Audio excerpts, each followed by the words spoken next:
matin à l'église. J'espère que vous passez un bon été. Et malgré les circonstances, j'avais vraiment cette pensée que, euh, que, que, que même ce qu'on vit, avec ce qu'on vit, même l'été particulier qu'on vit, c'est Dieu qui l'a créé. Il n'a pas voulu les circonstances, c'est pas lui qui a envoyé le Covid et des choses comme ça. Mais il y a, il y a, il y a, il y a cette chanson qui dit c'est la journée que le Seigneur a fait, qu'elle soit pour nous un sujet de joie. J'avais vraiment cette pensée-là, que Dieu a créé ces journées qui s'en viennent. Et que la raison qu'elles peuvent être un sujet de joie pour nous, c'est parce que c'est lui qui les a créées, avec une intention de nous aimer, avec une intention qu'on puisse ressentir la joie qu'il y a dans le ciel, la joie qu'il est. Et puis le ciel n'est pas contaminé par ce qu'on vit là. Oui, Dieu est touché, son cœur est touché, mais il n'y a pas les circonstances n'atteignent pas le ciel. Alors qu'on puisse vraiment vivre cette joie qu'il y a. Un peu de la même manière que quand tu es en avion, il peut y avoir des tempêtes, mais si tu montes assez haut, tu es au-dessus. Donc il y a vraiment un peu cette image que Dieu nous donne avec ça, du ciel, qui n'est pas contaminé par les hauts et les bas qu'on peut vivre nous. Alors c'était simplement ma pensée. Accrochez-vous, même si ça a l'air de pas grand-chose votre été, accrochez-vous à cette joie qui vient du ciel. Ça peut-être, dans quelques années, vous vous retournerez, puis ça peut être votre meilleur été. Parce qu'il y a eu cette joie de Dieu qui était en vous et qui ne nous a pas quittés. Puis ça, c'est ma prière. Une autre pensée que j'avais, c'est que, si je dois être honnête, c'est chaque fois quand même un défi pour moi d'enregistrer. C'est pas la même chose que d'être en face. J'aime cette connexion qu'on peut avoir. J'aime quand vous êtes là, quand on est ensemble. Puis on a été créés pour ça. Donc si on vit une frustration de ne pas pouvoir être ensemble, c'est normal, on a été créés pour être ensemble. Puis on va le voir ce matin. Mais je m'appuie sur le fait que si vraiment on croit que c'est Dieu qui bâtit son Église, et c'est surtout le Saint-Esprit qui est en nous, qui est cette vie en nous, puis que c'est lui la vraie vie de l'Église, ce qui nous tient ensemble, lui, il n'est pas confiné. Et je m'appuie sur le fait qu'on puisse sentir quand même cette connexion de manière surnaturelle. Et que si on est seul chez nous, qu'on puisse sentir cette connexion dans l'esprit. Et puis aussi que ce temps puisse être vraiment un temps de célébration. Puis qu'on puisse célébrer qui est Dieu, se réjouir de qui est Dieu ce dimanche matin. Puis se réjouir aussi des gens qui sont assis à côté de nous. Se réjouir d'avoir la famille qu'on a, d'avoir les personnes sous le toit avec nous, qu'on puisse vraiment célébrer, qu'on puisse vivre l'Église, pas uniquement avec l'écran, relation avec l'écran, mais qu'on puisse se réjouir des personnes. Puis de dire, même si on n'est que deux, merci parce que je ne suis pas tout seul. Et vraiment, si vous êtes tout seul, j'avais vraiment cette pensée, je veux prier pour que vous puissiez sentir de manière surnaturelle que vous faites partie, que le Saint-Esprit, alors qu'il est présent en moi, qu'il est présent dans chacune des personnes, il est présent en vous maintenant et il nous unit. Lui est connecté avec lui-même. Il n'est pas séparé. Puis de manière toute pratique, je vous encourage à appeler quelqu'un. Appelez quelqu'un aujourd'hui, si vous êtes tout seul, même si vous êtes ensemble avec d'autres personnes, appelez quelqu'un qu'on puisse vivre, que vous puissiez vivre le corps. Prenez le téléphone et appelez quelqu'un d'église. Juste pour dire, hey, on se réjouit, on célèbre ensemble aujourd'hui. Pas que l'église c'est que le dimanche, mais je crois que vous comprenez ce que je veux dire. Qu'on puisse célébrer aujourd'hui ensemble. Et donc, je prie, Papa, merci pour qui tu es. Merci parce que tu as créé ces journées qui s'en viennent. Tu as créé cet été. On veut déclarer ensemble que ça puisse être pour nous un sujet de joie. C'est ton intention, et bien on veut se fier à ton intention et pas à nos conditions, mais à ton intention. Et on veut avoir foi de vivre ton intention, ce que tu as désiré. Alors on reçoit ta joie, la joie de l'été que tu as prévu. Et merci Saint-Esprit parce que c'est toi qui nous unis. Merci parce que tu es présent dans chacune famille. Je prie un esprit de célébration, qu'on puisse célébrer. Célébrer, que même si on est tout seul, qu'on puisse appeler quelqu'un, connecter et surtout sentir, Saint-Esprit, que je veux vraiment prier que chacun sente de manière surnaturelle qu'il était présent et qui font partie. Amen. Yes. Juste de prier, de se rappeler de ces réalités-là. Moi, ça m'aide. Même si je suis décalé de quelques jours avec vous, j'ai l'impression qu'on est ensemble. On a terminé en juin une série qui s'appelle Rebâtir les cœurs. Et on a vu que même si on découvre l'amour de Dieu qu'il a pour nous, même si on lui donne notre vie, notre cœur garde des séquelles. Et même en tant que croyant, même en tant qu'enfant de Dieu, on peut continuer à avoir notre cœur qui peut être abîmé et qui garde des séquelles. Et Dieu nous aime trop pour nous laisser comme ça. Il nous aime comme ça, mais il nous aime trop pour nous laisser comme ça. Et donc, on avait vu toute cette série de rebâtir les cœurs, où Dieu désire vraiment rebâtir nos cœurs. La dernière fois, en juin, j'ai un peu comme terminé cette série, mais tout en ouvrant déjà un peu une perspective sur la prochaine. Et on va pouvoir démarrer pleinement la nouvelle série aujourd'hui. Et j'espère en tout cas que vous avez pu écouter Luc Dumont. C'était vraiment le fun de l'avoir parmi nous, même si c'était sur vidéo. Et puis aussi Audrey la semaine passée. Si vous n'avez pas pu entendre Audrey, je vous encourage vraiment à aller écouter. Ça vaut la peine, vraiment. Ça va vous faire du bien, ça va vous édifier, et puis ça va vous aider à être replacé avec Dieu d'une manière qui va vous faire du bien, puis vous libérer. Donc, guérir, rebâtir les cœurs. On avait vu fin juin que même si Dieu désirait ça, c'était pas le risque, ça pouvait être d'en faire un but en soi, être parvenu, de guérir, c'est le plan de Dieu, de nous guérir, mais c'est pas un but final. Et si on pense à Viktor Frankl, lui parle beaucoup de... Viktor Frankl, c'était un philosophe qui a étudié entre autres la psychanalyse avec Freud, mais qui s'est distancié après de Freud, parce que Freud reliait beaucoup, la plupart des problèmes des névroses avec la sexualité. Mais lui, il a réalisé que un des plus grands besoins de l'homme, c'était d'avoir du sens à sa vie. Il a été enfermé dans les camps de concentration et il a réalisé que si on trouvait un sens à ce qu'on vivait, on était capable d'endurer beaucoup de choses. Comme par exemple, si je suis prêt à marcher des heures et des heures pour aller chercher à boire, si je sais que cette eau-là va m'amener la vie. Marcher des heures et des heures sans savoir pourquoi, peut-être que je suis pas prêt à le faire, ou ça va être encore plus dur de marcher ces heures-là. Et je me rappelle quand j'étais enfant, j'étais capable de faire des marches en montagne, j'aimais ça, mais alors la marche du dimanche après-midi, là, tourner en rond, là, je détestais ça. Je détestais ça. Mais vraiment, je pouvais chialer pour un 30 minutes ou un 20 minutes. Par contre, j'étais capable de marcher 3-4 heures de suite, puis j'étais motivé et tout. Et j'ai découvert que mes enfants, c'est pareil. Ils peuvent bondir comme des cabris quand il y a un but, mais alors quand il n'y a pas de but, puis que le but c'est juste d'être en famille, puis qu'ils n'ont pas vraiment compris, parce qu'ils disent oh, ben, on peut être en famille à la maison. En tout cas, c'est beaucoup plus galère de les motiver. Mais ça vient du fait que qu'on a besoin d'un but. On a besoin d'un but pour vivre, et c'est un des besoins fondamentaux de l'être humain.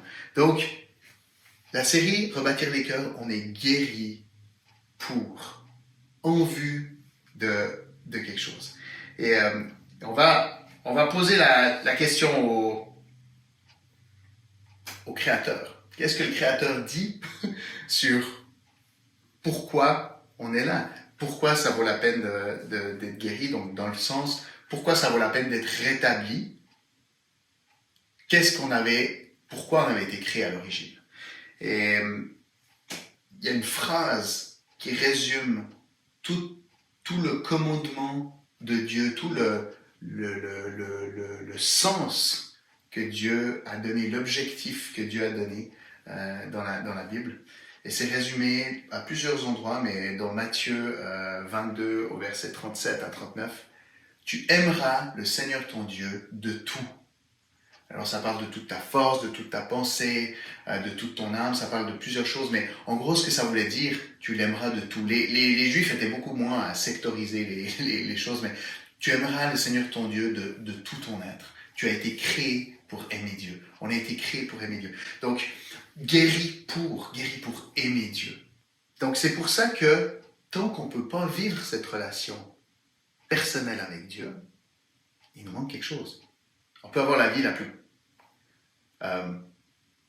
gratifiante ou la plus remplie, la plus active possible, il va nous manquer quelque chose. Parce qu'on a été créé pour aimer Dieu. Mais il y a un verset qui suit. Le verset 38 dit, ça c'était le premier, maintenant il y en a un deuxième qui est semblable au premier. C'est-à-dire qui lui ressemble, qui est de la même catégorie, qui découle, qui va avec.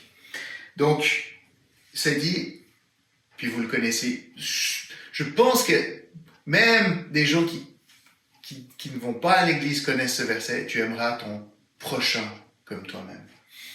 Je pense que c'est que dans la Bible qu'on parle du prochain. Je me rappelais quand j'étais enfant qu'est-ce que ça voulait dire le prochain. Moi je résume comme ça. Le prochain, c'est le prochain. C'est le prochain que tu croises, le prochain que tu vois, le prochain que tu peux aimer. Alors, il y a des gens qui sont plus souvent nos prochains. Je pense à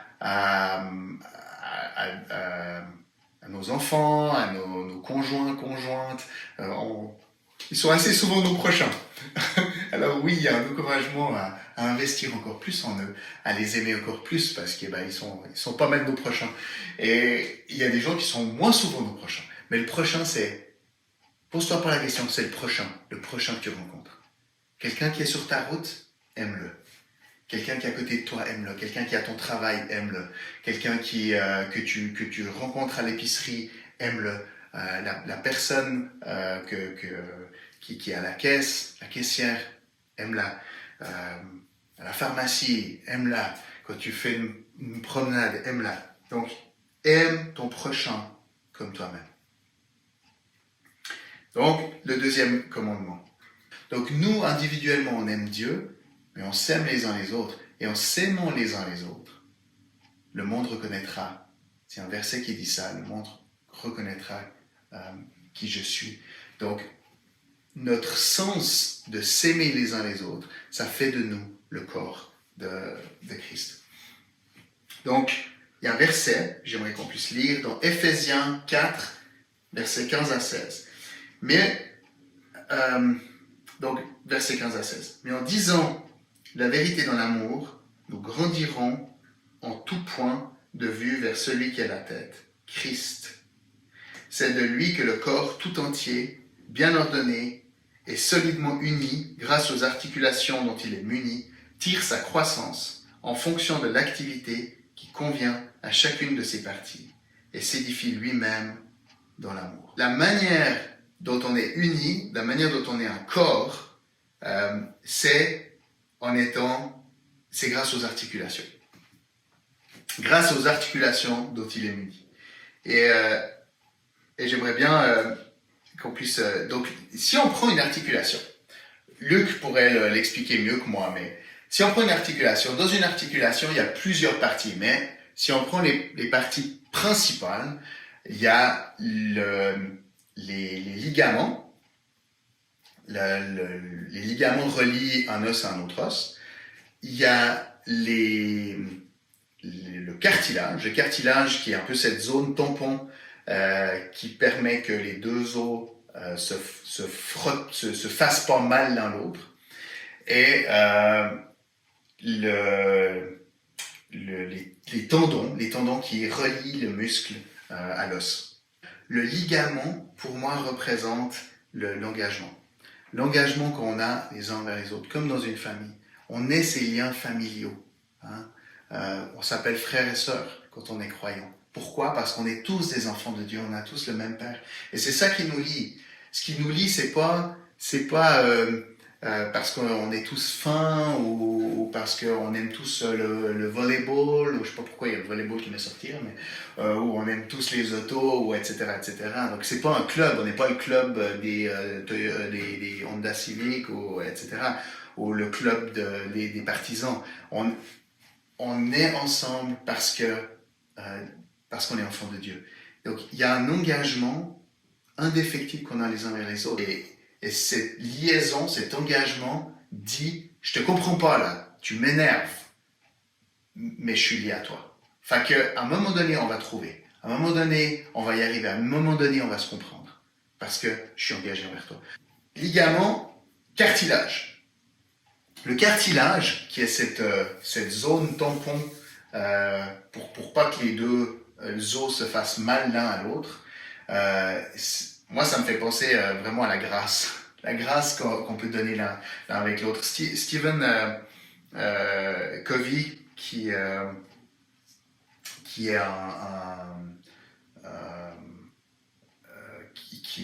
a été conseiller je pense que c'était Bill Clinton, un des présidents des États-Unis, et dit, si on veut vraiment avoir des relations, si on veut vivre ces vraies relations les uns avec les autres, il y a un principe quand on est avec quelqu'un, c'est de chercher à comprendre l'autre avant d'être compris.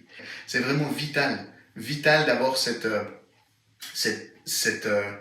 grâce. Puis il y a la grâce de pardonner quand quelqu'un nous a fait quelque chose, mais même cette grâce de permettre à l'autre de s'expliquer ou de partir du principe que l'autre dit quelque chose qui a du sens. Et que si je suis pas d'accord, c'est peut-être parce que j'ai pas tout compris. Je peux toujours être pas d'accord à la fin, mais j'ai peut-être pas compris. Donc, le cartilage. Cartilage qui est cette grâce. Grâce, je vais t'accueillir, je veux comprendre, mais grâce aussi, je te pardonne quand ça va pas. Donc, le cartilage, la grâce, présomption d'innocence, chercher à comprendre. Et c'est aussi dans cette... Ah oui, il y a quelque chose que je voulais revenir, excusez-moi, quelque chose au niveau des ligaments.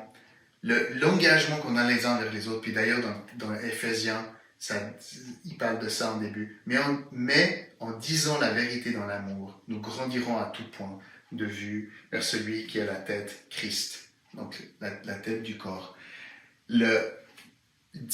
L'engagement, quand tu es engagé envers quelqu'un, tu t'engages à lui dire la vérité dans l'amour.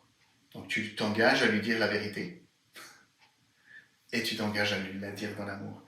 Et ça, c'est le ligament. Je suis engagé envers toi. Je vais te dire ce qui est.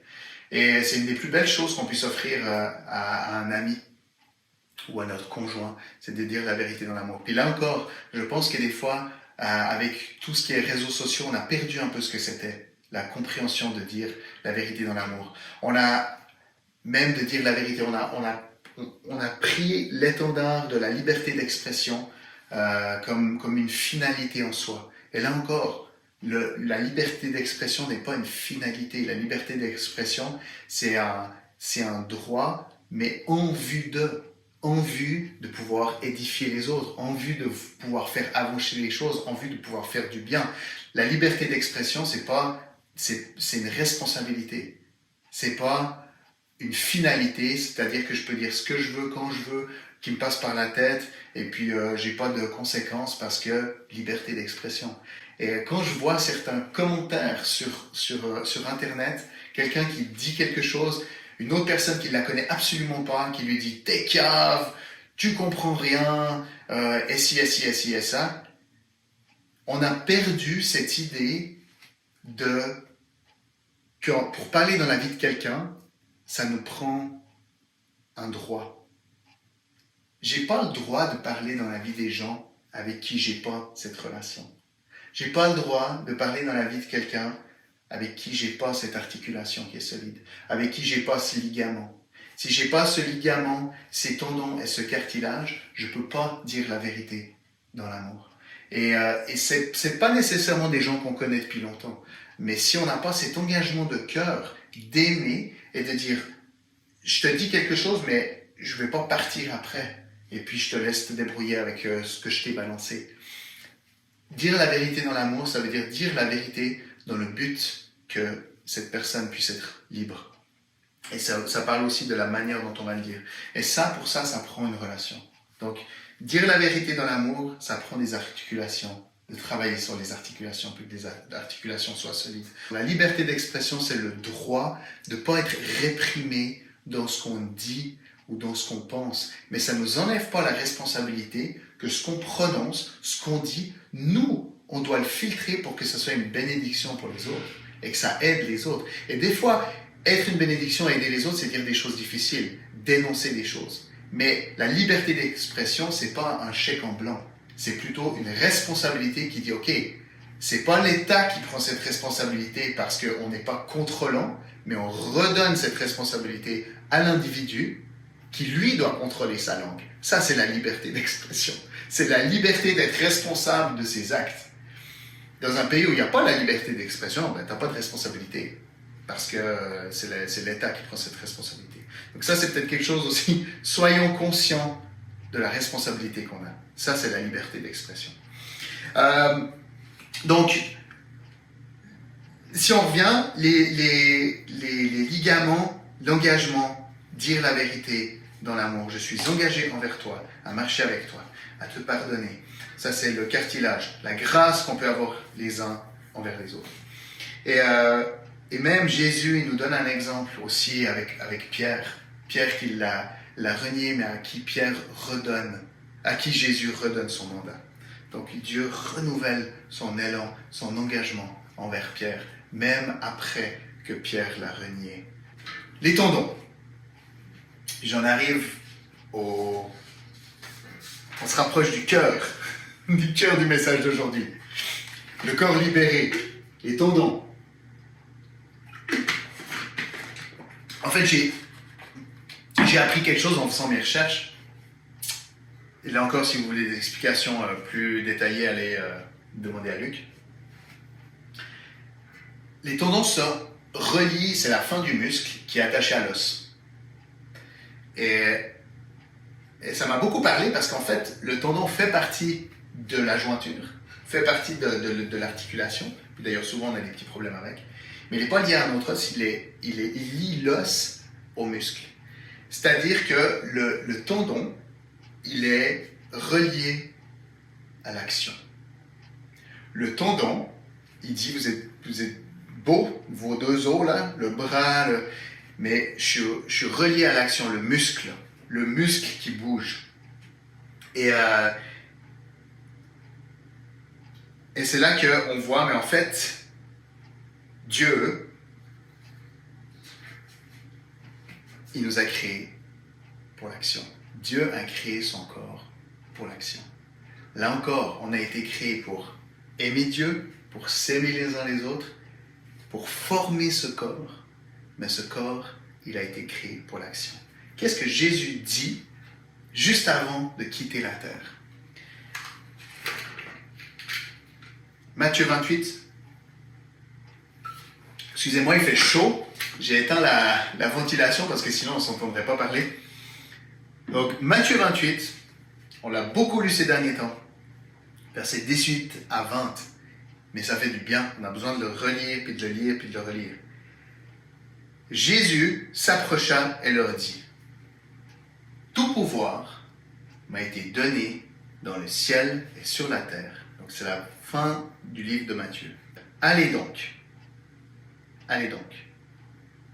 faites de toutes les nations des disciples, baptisez-les au nom du Père, du Fils et du Saint-Esprit, et enseignez-leur à mettre en pratique tout ce que je vous ai prescrit, et moi, je suis avec vous tous les jours, jusqu'à la fin du monde. Le corps, vous êtes le corps, il dit vous êtes le corps, je vais être avec vous, mais je vous envoie. Allez, bougez. Et dit, je suis avec vous tous les jours. Le je suis avec vous tous les jours, il parle du Saint-Esprit. Et le Saint-Esprit, la première fois qu'on en parle, c'est tout au début dans Genèse, et ça dit, et l'Esprit de Dieu bougeait à la surface des eaux. Le Saint-Esprit, c'est Dieu qui bouge. C'est Dieu qui est en nous et qui bouge en nous. Ça peut être le vent. Souvent, on parle du vent, le feu, la rivière. Donc, c'est tous des éléments qui sont en mouvement. Le Saint-Esprit bouge.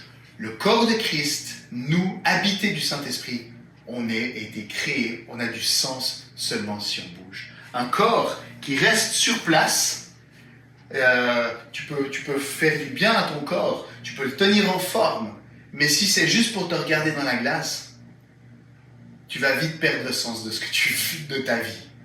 Le but d'un corps en santé, c'est de pouvoir bouger, c'est de pouvoir monter des montagnes, c'est de pouvoir travailler, c'est de pouvoir faire du bien. Le but d'un corps en santé, c'est de faire du bien. Le but d'une âme guérie, c'est de pouvoir bouger, que le Saint-Esprit puisse bouger au travers de cette personne. Donc, physiquement, on a été créé pour bouger. C'est pour ça qu'en confinement, c'est difficile. C'est pour ça que c'est aussi tannant. Et avec la grâce de Dieu, on peut le vivre. Mais c'est pour ça que nous cherchons, on a été créé pour bouger. Mais aussi spirituellement, on a été créé pour bouger. On a été créé pour que le Saint-Esprit bouge au travers de nous. On a été créé pour qu'il y ait des choses qui se passent, que le ciel puisse couler au travers de nous, qu'il y ait des personnes qui soient guéries, des personnes qui soient touchées. Alors, le corps de Christ a été créé pour bouger. Les tendons, ça nous lie aux muscles. Et les muscles sont faits pour bouger. Et on va revenir un petit coup au tendon. Donc, Dieu nous envoie faire des disciples partout dans le monde. Puis dans Éphésiens 4, donc le bout qu'on a lu, mais juste avant, Paul parle des 5 ministères. Et c'est vraiment intéressant de voir que c'est cet endroit où il en parle, Jésus n'en parle pas, mais donc nous, le corps de Christ à qui Dieu a délégué le mandat de faire des disciples. Et là, je refais vite une petite parenthèse. On avait vu la dernière fois que le mot faire des disciples, c'est quelque chose qui fait peut-être un peu peur. Parce que à cause des sectes, on associe souvent le mot disciple au mot secte. Et en fait, donc on voit cette image du disciple, que la personne qui meurt à elle-même, à toute sa personnalité, puis qui se fond dans un moule, et puis dans le fond qui meurt à elle-même. Puis oui, quand on suit Dieu, on est appelé. Il y a une expression qui existe, qu'on utilise souvent, la mort à soi-même. Mais on ne doit pas mourir à notre personnalité. On meurt aux choses qui nous empêchent d'être libres. On meurt à notre nature pécheresse. On meurt à ce qui nous entrave, ce qui nous fait du mal. On meurt pas à qui on est. Puis peut-être que c'est l'image que vous avez si vous n'êtes pas croyant. Peut-être c'est l'image que vous avez que être croyant, c'est mourir à tous les plaisirs, tout ce qui est le fun, tout ce qui fait aussi notre personnalité, puis se calquer dans un moule avec des règles. C'est pas ça que ça veut dire, la mort à soi-même. La mort à soi-même, ça veut dire je crois que c'est pas moi en tant qu'humain qui est le mieux placé pour savoir ce qui est bon ou mal pour moi. Je crois que c'est mon Créateur. Et je lui fais confiance qu'il m'aime de tout mon cœur, de tout son cœur, et qu'il a donné sa vie pour moi, pour me libérer, son Fils est mort pour moi, pour que moi je puisse vivre libre. Et lui, il sait ce qui est le mieux, et lui, il veut le mieux pour moi. Et il m'a créé unique, spécial, et lui-même veut développer ce côté spécial et unique. Donc c'est simplement ça, mourir à soi-même. C'est mourir à notre propre gouvernement de nous-mêmes. Mais c'est pas mourir à notre personnalité. Ça n'aurait pas de sens avec qui Dieu est. Dieu nous a créés différents, nous a créés avec une personnalité, des couleurs, nous a créés magnifiques. Il n'y aurait pas de sens à rendre tout ça gris, ou pastel, ou tout d'une même couleur. C'est un non-sens par rapport à qui est Dieu. Donc si c'est l'image que vous avez de Dieu, moi j'aimerais vous dire c'est le contraire. Donc, quand on parle du corps, pour l'édification du corps, pour aider ce corps à grandir toujours plus à l'image de Jésus, Paul parle dans Éphésiens que Dieu a donné des évangélistes, des prophètes, des pasteurs, des enseignants, des apôtres. Et puis, sûrement on en parlera dans un autre message, peut-être un peu plus profondément, mais ça montre à quel point Dieu a donné des des dons différents. Et si on prend un peu ces évangélistes, prophètes, pasteurs, enseignants, apôtres, c'est toutes des choses que Jésus faisait. Jésus était parfait les cinq. Mais quand il est parti, il a dit, maintenant c'est vous mon corps. Donc en fait, ces caractéristiques de Jésus, ou ces couleurs de Jésus, ces facettes de Jésus, elles sont réparties sur le corps. Et puis si on réfléchit à faire des disciples, c'est vraiment dans ce cadre-là que ça prend tout son sens par rapport à aller dans le monde, faites des disciples. On a l'évangéliste qui est celui qui va rejoindre, qui va connecter. Puis Jésus, c'est ça qu'il faisait, il connectait avec les gens. Il était prêt à aller à midi pour trouver une femme qui avait eu plusieurs maris, alors que midi c'était l'heure la plus chaude, on n'y allait pas. Il était prêt à aller la retrouver là. Donc Jésus il allait là où il y avait les pauvres, il allait rejoindre, il a été rejoindre Zachée, il était prêt à aller rejoindre les gens. Donc ça, c'est l'onction d'évangéliste. C'est celui qui a envie d'aller rejoindre. Ça lui fait pas peur d'aller rejoindre, d'aller rencontrer les gens. Parce qu'il les aime, il dit, mais si vous saviez comment Dieu vous aime, si vous saviez, puis il va les rejoindre. Et puis ensuite, on a le prophète qui dit, mais ça c'est peut-être ce que le monde dit, mais ça c'est ce que Dieu dit. Voilà ce que Dieu dit de toi. Voilà qui tu es. Et puis le prophète, il nous aide à connecter directement avec Dieu, avec le Saint-Esprit. Et souvent, apprendre à écouter la voix de Dieu, on a mis ça comme des choses à vivre quand on avait 15 ans d'expérience de croyant. Moi, je crois que même des gens qui ne connaissent pas Dieu peuvent entendre la voix de Dieu. On a été créés pour entendre Dieu, pour être en connexion avec lui. Donc, même les enfants, moi, j'encourage le plus vite possible à avoir cette connexion. Et ça, c'est vraiment cette soif de connexion avec le ciel. C'est le prophète qui porte ça. Et Jésus, il connectait les gens avec Dieu. Il leur déclarait aussi qui ils étaient. Il dit, le Père dit que tu es. Pierre, tu es tel et tel. Et sur toi, je bâtirai mon église. Toi, tu crois que tu es ça. Toi, tu crois que tu es un pécheur. Moi, je te dis que tu es ça. Le Père dit que tu es ça. Il disait aussi... donc c'est ça, il déclarait ce que le ciel disait sur les personnes. Le pasteur, il prend soin, il fait du bien, il dit, je ne te juge pas. Par contre, je t'aime trop pour te laisser comme ça. Je t'aime trop. Le pasteur, il est là pour aider à rebâtir les cœurs. Ensuite, pour accueillir, puis Jésus, il prenait du temps, il aimait les gens. Il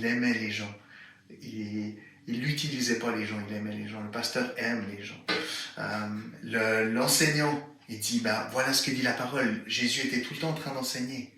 Voilà c'est ça qu'ont révélé les prophètes. C'est ça que David, il explique ce que David disait quand il parlait de son Seigneur. Donc, l'enseignant il explique la parole et dit, voilà, maintenant que tu as été rejoint, que tu es en connexion avec Dieu, que tu sais qu'on t'aime, que tu es accepté, c'est important que tu sois solide, que tu sois nourri de la parole de Dieu, nourri des enseignements de l'Église. Et on a l'apôtre qui dit, mais tu as aussi été créé pour libérer d'autres personnes. Tu as aussi été créé pour te multiplier. Tu as aussi été créé pour être libéré dans tes dons. Puis ça, c'est vraiment le but de l'apôtre. Et Jésus avait ça, il disait, toi tu vas être pêcheur d'hommes, vas-y, t'es prêt, go, allez-y. Jésus qui envoyait ses 70 disciples, il dit, allez, essayez, allez. Et puis ça, c'est le côté apostolique qui libère, qui dit, allez-y. Donc, on va pas développer plus, mais ça montre à quel point on a été créés différents pour aller, mais pas juste différents pour être différents, mais différents pour aller les uns avec les autres. Parce que tous ces ministères étaient unis dans la personne de Jésus. Donc on a besoin de tous, de manière égale. On ne peut pas dire qu'on a besoin d'une partie de Jésus un peu plus qu'une autre. Et c'est d'ailleurs pour ça que dans 1 Corinthiens 12, il compare le corps de Christ à un vrai corps, en disant, mais on a besoin de toutes les parties du corps. Tout ce qu'on a besoin était réuni en Jésus. Donc, il n'y a pas une partie de Jésus qu'on n'a pas besoin. Donc, ces 5 ministères étaient réunis en Jésus, il n'y a pas une partie qu'on n'a pas besoin, au plus besoin qu'une autre, etc. On a besoin égal, si on veut vraiment être le corps, on veut tout vivre. Et ça, c'est valable aussi avec les dons que le Saint-Esprit donne à chacun, don de guérison, don de discernement, don de service. Et c'est valable aussi avec les différentes personnalités. Il y a des personnalités qui sont plus artistiques, pleines de couleurs, d'autres qui sont plus stables. Et Jésus avait tout ça. Et pour vivre le corps, on a besoin de tout ça. Il y a Paul aussi qui continue en disant, il y a eu souvent, et c'est pas nouveau, ceux qui sont différents de nous, ça nous fait peur. Puis on est convaincu que si tout le monde est comme nous, ça serait donc bien mieux. Et puis c'est quand même nous qui sommes plus importants. Les gens s'en rendent pas compte parce que en fait ils voyaient pas les choses comme nous, mais s'ils voyaient les choses, s'ils voyaient, ils verraient à quel point c'est vraiment comme ce que nous on porte qui est le plus important. Et même les gens des fois ils aidaient pas à ça, ils disaient mais nous on est d'Apollos, nous on est de tel évangéliste, nous on est en lien avec Paul, et puis il dit il y en a un qui a planté, il y en a un qui a arrosé, mais c'est Dieu qui fait grandir. Donc on a tous notre place. Mais c'est le Saint-Esprit qui bouge, c'est le Saint-Esprit qui fait grandir. J'approche de la fin, mais j'aimerais juste qu'on arrive au point principal que je voulais partager. Le tendon. Tiens, on revient au tendon. Est-ce que malgré qu'on sait qu'on a besoin les uns des autres, est-ce que malgré qu'on sait que Dieu nous a créés différents, avec des dons différents, des couleurs de personnalité différentes, même des couleurs de peau différentes, est-ce qu'avec tout ça, ça rend les choses faciles de travailler les uns avec les autres? Bien sûr que non.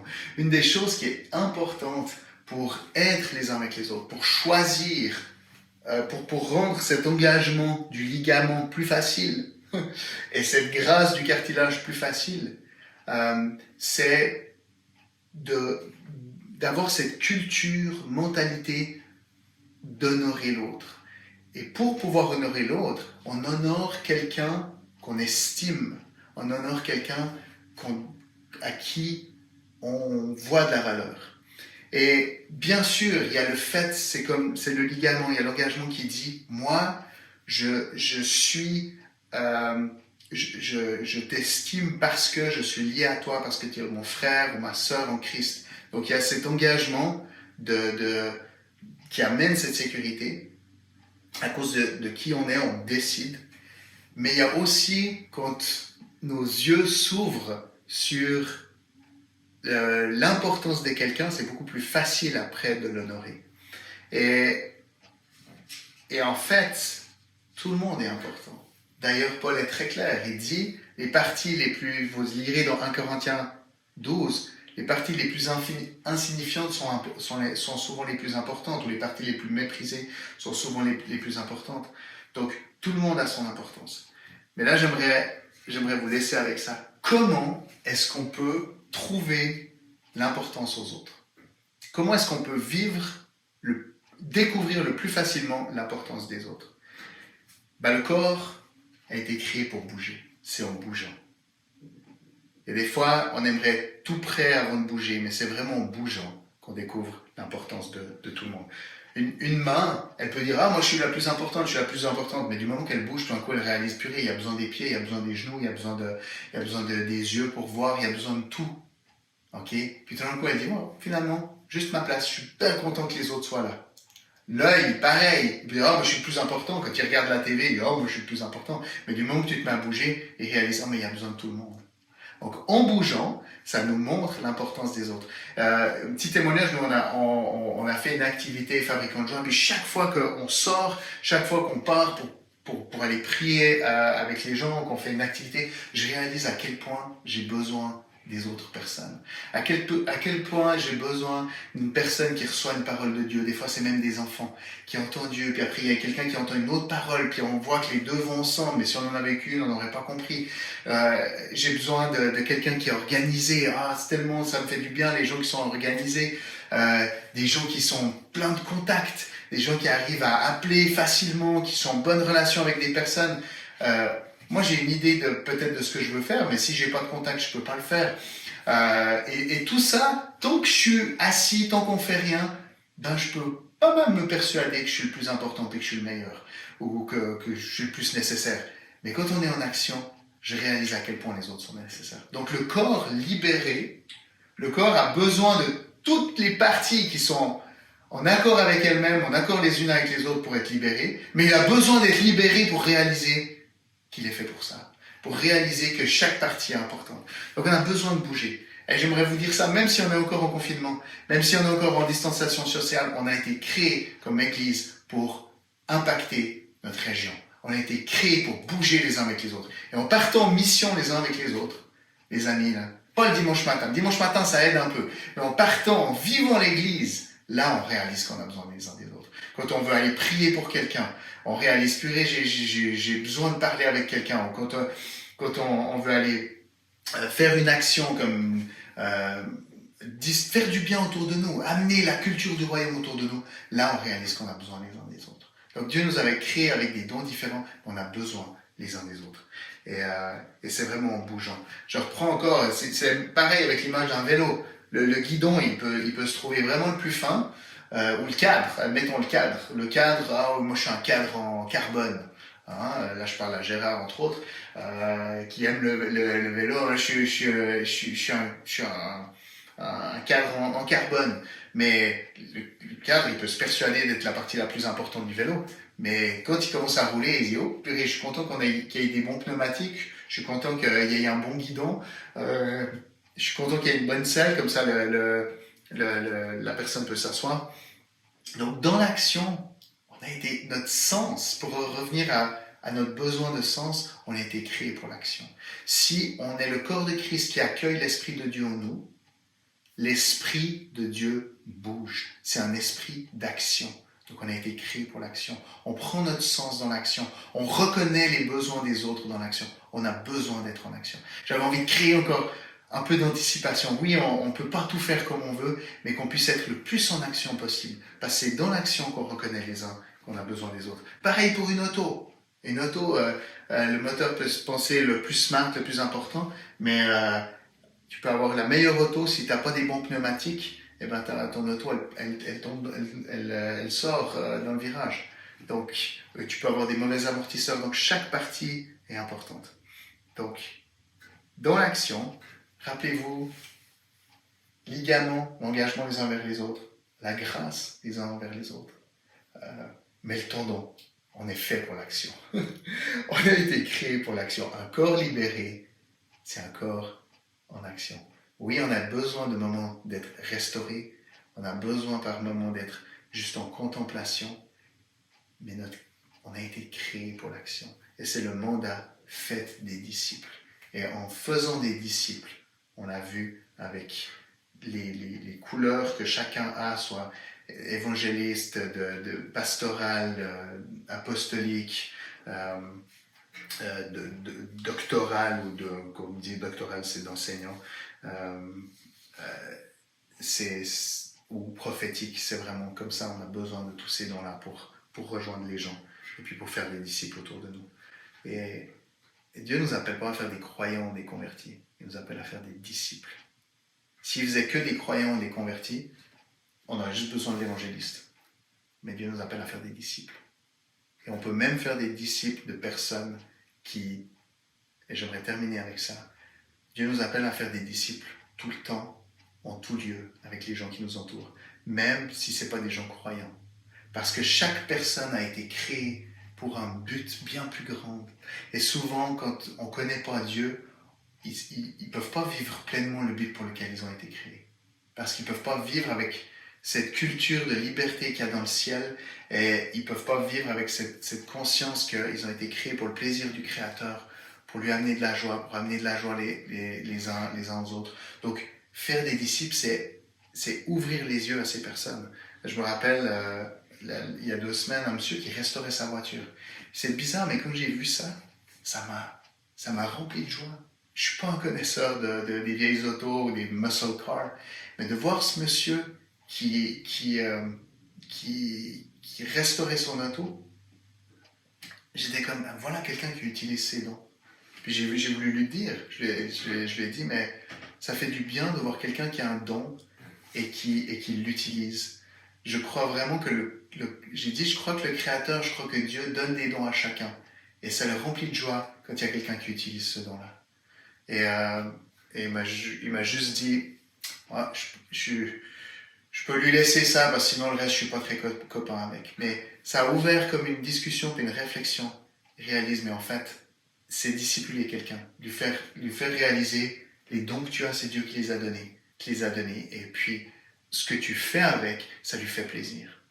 Quand une caissière te sert avec son cœur, tu peux lui le dire. Merci parce que tu m'as apporté de la joie. Merci pour le travail que tu fais. C'est faire des disciples. C'est faire réaliser aux gens qui sont, en fait, qui sont en train de poursuivre quelque chose que Dieu leur a donné. Donc, bougeons. C'est en bougeant que on réalise qu'on a besoin les uns des autres. Soyez bénis.